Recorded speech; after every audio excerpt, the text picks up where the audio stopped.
Arabamızı yıkatıyoruz.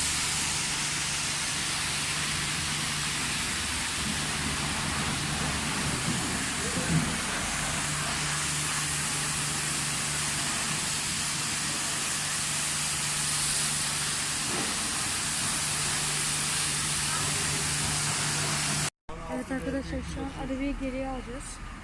Arabayı yıkattık.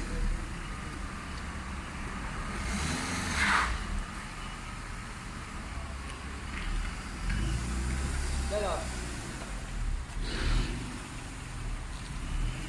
Gel abi, gel. Az daha gel abi. Tamamdır abi.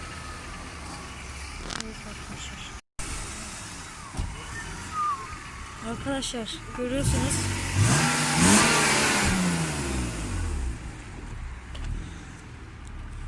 Bana biraz ver.